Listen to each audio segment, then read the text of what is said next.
itu indah. Jamaah. Yeay. Oh jamaah. Alhamdulillah. Masya Allah. Yang jawab tim-tim kita sendiri aja. Yang di Tapi rumah jawab tahu. yang di Jawa rumah juga jawab, Masya Allah.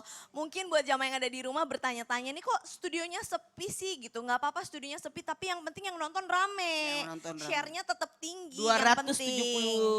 270 juta. Orang yang menonton Islam Itu Indah pada pagi hari ini insya Allah. Kenapa? Karena insya Allah kita tim Islam Itu Indah juga pengen ikut berkontribusi dalam memutus penularan COVID-19 ini atau yang disebut sebagai virus corona ini gitu. Jadi kita sebagai warga negara yang baik harus patuh, sebagai muslim yang baik harus patuh kepada ulil amri kita. Nah kita lanjut lagi yuk dengan pertanyaan saya tadi yang belum dijawab sama Abi nih. Bismillah. Abi gimana di zaman baginda Rasul ya, toleransi beragamanya bahkan ketika ada wabah melanda atau ketika ada masalah gitu ya tanpa melihat suku, ras dan budaya itu gimana sih pada zaman itu Abi? Masya Allah ya. Bismillahirrahmanirrahim. Assalamualaikum warahmatullahi wabarakatuh. Waalaikumsalam warahmatullahi wabarakatuh. Alhamdulillahirabbil alamin. Allahumma salli ala Sayyidina Muhammad wa ala ali Sayyidina Muhammad. Subhanallah. Kalaulah seandainya pertanyaan ini dan kita sandingkan dengan sirah nabawiyah, pasti sangat tepat sekali. Karena kalau kita cek dan kita lihat saat Rasulullah SAW sampai ke kota Madinah, di situ ada kaum Yahudi yang tinggal Qainuqa, ataupun kalimatnya adalah Qainuqa, Nadar, Quraidah, itu di sana tinggal semuanya. Jadi ada 3 kabilah Yahudi tinggal di sana. Maka Rasulullah memberikan peraturan di sana diantaranya disebut dengan Piagam Madinah ataupun Perjanjian Madinah. Salah satu di antara perjanjian yang banyak ini beberapa poin diantaranya adalah setiap yang tinggal di kota Madinah tanpa terkecuali agama apapun menjaga ketentraman dan kelestarian kota Madinah tanpa melihat agama apapun, mau Yahudi mau mukmin itu tetap berada di kota Madinah, maka tolong jaga keamanan dan ketertiban Madinah. Ini pertama yang disampaikan Rasulullah dulu 1400 sekian tahun yang lalu. Yang kedua Rasulullah pun menyampaikan kata-kata yang luar biasa. Apa? Muslimin ataupun yang tidak muslimin, iya, subhanallah menjaga apabila ada serangan dari luar. Untuk apa? Untuk saling membantu. Usikum wa iyaya nafsi bitaqwallah. Seperti virus ini, itu seperti serangan. Makanya tanpa harus ada ragu-ragu untuk membantunya, tanpa melihat ras, tanpa melihat agama, tanpa melihat apapun. Yuk kita sama-sama untuk memutuskan daripada tali rantai virus corona ini. Kenapa? Karena ini adalah sangat berbahaya. Maka kompak dalam kedewasaan, dalam keadaan ilmu yang dimilikinya, maka usikum wa iyaya nafsi bitaqwallah, insya Allah segera selesai masalah ini. Iya. Lalu selanjutnya, bagaimana coba kalau lihat dari beberapa kisah yang ada, Masya Allah. Ada beberapa hal yang mungkin kita lihat Rasulullah SAW itu tanpa membedakan bagaimana. Walaupun ini hadisnya banyak ulama mengatakan lemah. Tapi lihat bagaimana Rasulullah bijak dan indah. Ada seorang wanita. Subhanallah usianya 70 tahun ke atas sudah sepuh. Kelelahan dengan membawa kayu bakar. Rasulullah menghampirinya. Dan perempuan itu mengatakan, wahai fulan tolong angkatkan kayu bakar ini ke pundakku. Rasulullah katakan, pada situasi sedang panas. Bahkan dalam keadaan udara yang tidak mengenakan. Rasulullah dengan kata-kata mengatakan, bukan aku yang akan mengangkat kayu bakar ke pundakmu, tapi aku yang akan membawa ke rumahmu. Subhanallah. Wanita ini. Lalu dibawanya sampai jauh kepanasan. Lewati kerikil panas, udara yang panas. Begitu sampai ke rumahnya, perempuan itu mengatakan, maaf ini bayaran. Rasulullah kata, tidak. Aku tidak minta bayaran kepadamu karena aku anggap engkau sebagai ibuku. Subhanallah. Lihat. Setelah itu perempuan itu mengatakan, kalau gitu engkau tidak mau menerima bayaran dariku, aku akan berikan nasihat penting banget. Sangat penting. Dan ini adalah hadiah untukmu. Apa kata Rasulullah? Ingat, sekarang ada zaman yang naudzubillah dia bilang. Kenapa? Karena ada orang laki-laki ngaku nabi namanya Muhammad. Saya kasih tahu kepadamu apabila engkau jumpa dengannya, apabila engkau ketemu dengannya, jangan iman sekalipun karena itu tukang sihir. Rasulullah bilang, seandainya Muhammad itu aku, apa yang kau lakukan? Kalau engkau Muhammad, maka aku akan katakan asyhadu an la ilaha illallah wa asyhadu annaka Muhammadar Rasulullah. Rasulullah katakan, akulah Muhammad. Masya Allah. Subhanallah. Ternyata orang itu menjadi mukmin karena akhlak Rasulullah yang luar biasa. Maka sekarang ini buktikan seorang mukminin, mukminat, akhlaknya Semuanya diperlihatkan sekarang. Tanpa harus melihat dengan rasnya, agamanya. Anda adalah sebagai NKRI ataupun negara Indonesia, kesatuan luar biasa, maka buktikan cinta kita kepada Allah dan Rasulnya, kepada ulil amri dan kepada seluruh masyarakat. Masya Allah, Allah tabarakallah. Itu yang selalu biasa dibahas oleh guru-guru juga ya.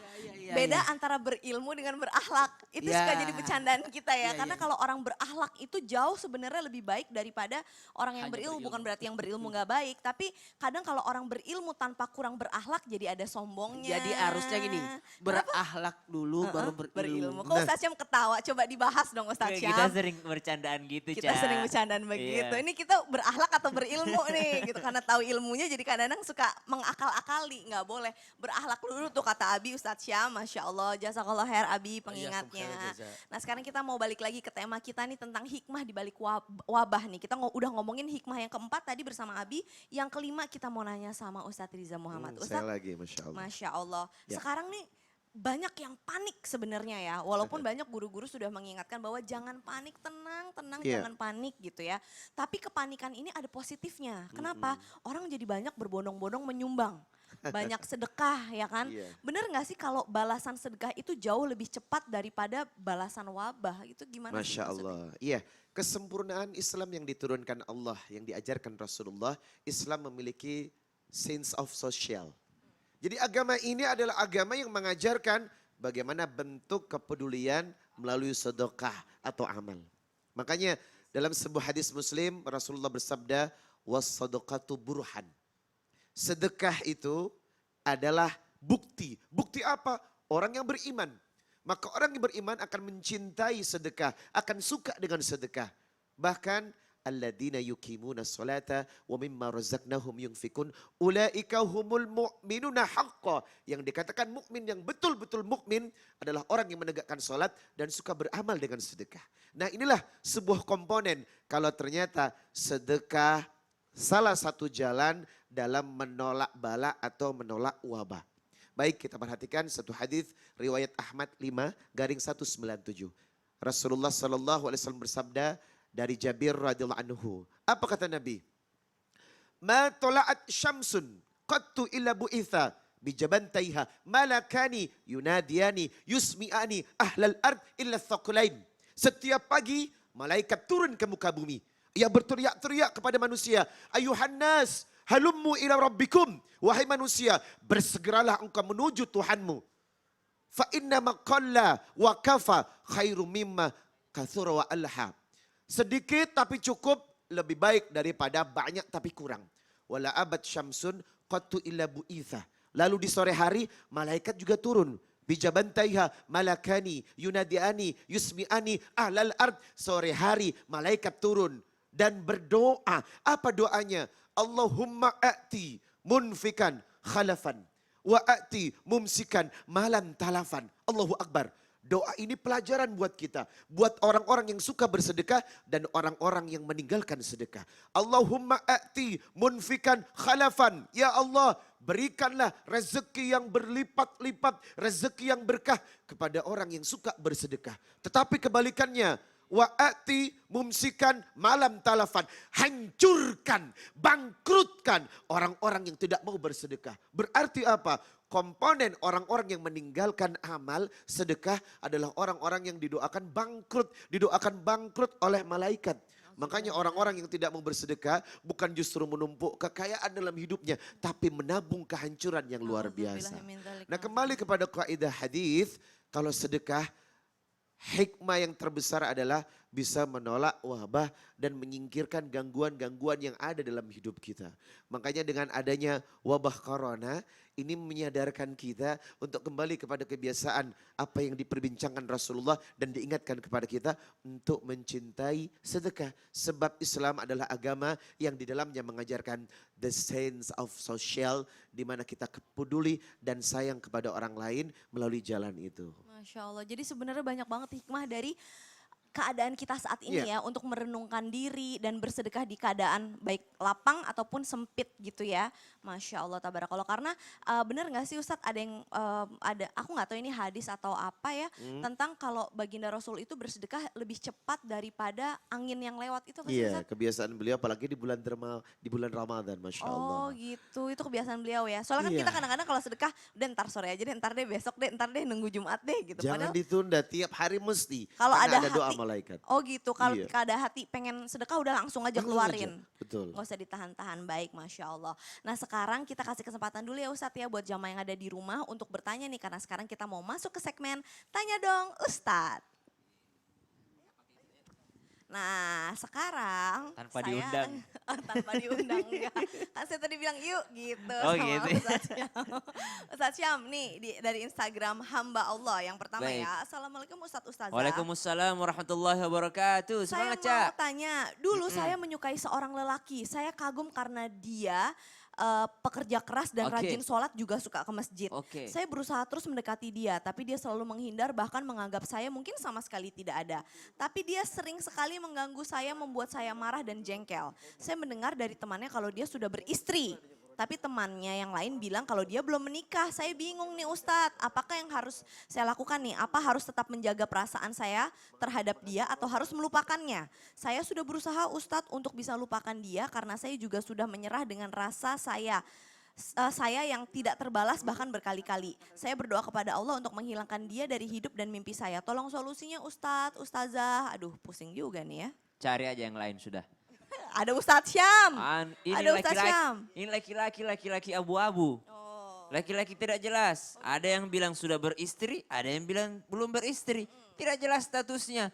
Daripada menikah dapat masalah, cari yang lain sudah. Oh. Terus yang kedua, dia bilang tadi kan dia mendekati dia tapi dia selalu menghindar. Anda wanita, Anda terhormat. Terhormat. Iya dong. Mutiara, berlian Mutiara. mahal, perhiasan. Jangan mau jual murah di hadapan laki-laki, jual mahal lah. Oh, Itu gitu. jangan Anda yang mengejar, Anda wanita haruslah anggun sehingga lelaki itu bikin dia menyesal. Bikin laki-laki itu menyesal dengan kesuksesan Anda dan minta kepada Allah, ya Allah sukseskan saya ya Allah, sukseskan saya, jadikan laki-laki itu suka kepada saya lalu saya akan menghempaskan dia sejauh-jauhnya. Tetaplah karena dia sudah mempermainkan perasaan Anda, buat apa kagum kepada sesuatu yang abu-abu tidak jelas. Nggak jelas. Kalaupun kagum itu masih bisa dihindari daripada sudah terlanjur cinta itu susah move onnya nanti. Susah. Daripada sudah terlanjur cinta susah move onnya, mending dari sekarang tinggalkan laki-laki itu. Kalau kagum karena dia rajin ibadah ataupun dia pekerja keras, masih banyak yang lain di luar sana Contohnya yang pekerja Ustadz keras. Syam, pekerja keras juga, rajin Ais. ibadah, hafal Al-Quran Ais, lagi Masya Allah. amin. Dan udah jelas belum menikah. Jangan digituin ntar DM gue lagi Nggak orangnya. apa-apa, Masya Allah. Baik, ada jadi masalah sarannya lagi. adalah udah tinggalin aja, jangan yang abu-abu, Ya, yang jangan abu-abu, yang pasti-pasti aja. pasti-pasti aja lah. Baik, sekarang ke pertanyaan yang kedua, Instagram dari hamba Allah. Assalamualaikum Ustadz atau Ustazah. Waalaikumsalam Saya warahmatullahi hamba wabarakatuh. Allah, seorang perempuan usia 22 tahun, saya punya senior laki-laki di kampus yang Masya Allah bikin ukti-ukti pada bergetar. Udah pinter, ganteng, kayak artis Korea, rajin sholat, suka bantuin ibu kantin. Kalau lagi kesusahan bawa makanan, pokoknya kalau lihat dia tuh adem banget. Kayak ubin masjid bikin pengen nyender. Asik. Saya boleh gak sih kalau tiap sholat berdoa sama Allah minta dijodohkan sama dia. Kalau gak jodoh sama dia, sama Ustadz Syam juga boleh. Tuh kan?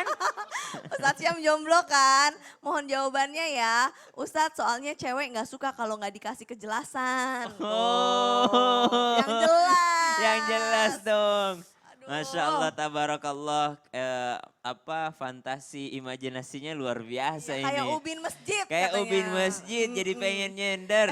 Ubin Masya masjid Allah. kan gak buat senderan ya, diinjek-injek ya. Gimana Ada sih? ubin yang ada di ini, Oh, dinding, yang ada dinding, di maksudnya dinding. dinding. Masya Allah, tabarakallah, siapa sih yang tidak kagum melihat seorang yang akhlaknya baik, melihat seorang yang keilmuannya baik, melihat seseorang dengan bertutur kata yang baik, bertutur kata yang lembut, semua orang pasti kagum untuk mendapatkannya. Maka meminta kepada Allah, ya Allah berikan aku yang terbaik, tapi jangan sebut namanya. Kenapa enggak sebut namanya? Karena kalau kita sebut nama seakan-akan kita sok tahu gitu loh. Kata Allah, ini yang memang kamu tahu ini yang terbaik untukmu. Karena orang kan cocok-cocokan. Mungkin ada yang soleh banget, ternyata di sisi lain ada sifatnya nggak cocok dengan kamu gitu. Atau mungkin di sisi lain ada yang solehah banget, tapi Allah menunjukkan kita bukan kepada yang solehah banget supaya Allah ngasih kita tugas membimbingnya gitu. Jadi Allah sama tadi yang dibacakan sama guru kita Ustadz Riza, wa asa an takrahu syai'a wa khairul lakum. Boleh jadi yang kamu benci itu yang terbaik atau boleh jadi yang kamu suka itu bukan yang terbaik untukmu. Maka jangan sebut nama, why? Karena kita jangan sok tahu di hadapan Allah. Kata Allah, emang kamu tahu itu yang terbaik? Bilang saja ya Allah, berikan aku yang terbaik. Kalau bisa yang kayak itu tuh, yang adem itu kayak ubin masjid supaya bisa nyender tiap hari ya Allah. Masya Allah. Gitu. Jadi jangan sebut nama tapi minta jodoh boleh. Minta jodoh Minta boleh. kriteria boleh. Minta kriteria boleh. Allah tetap yang memutuskan mana yang terbaik buat Tapi kita. yang terbaik. Untuk Baik. kejelasannya tolong DM aja di Syam El Marusi. Yes. Akunnya usahakan jangan digembok supaya bisa diintip dari kanan kiri Iya, depan ya belakang gitu kan. Atau ketika lagi live boleh langsung komen. Ya, banyak yang ya kan? begitu tapi Masya fotonya pakai cadar jadi tidak kelihatan Oh mukanya. gitu nih Ustadz Syam lagi pencarian jodoh Iya. nih jamaah. Jadi ya udahlah boleh siapa tahu mau ta'aruf sama Ustadz Syam baiklah. Jazakallah khair. Ustadz Syam habis ini insya Allah kita akan melanjutkan lagi ya pembahasan kita tentang hikmah di balik wabah. Jadi buat jamaah Islam itu indah jangan kemana-mana tetap di Islam itu indah. Jamaah oh jamaah. Alhamdulillah. Alhamdulillah. Mudahkanlah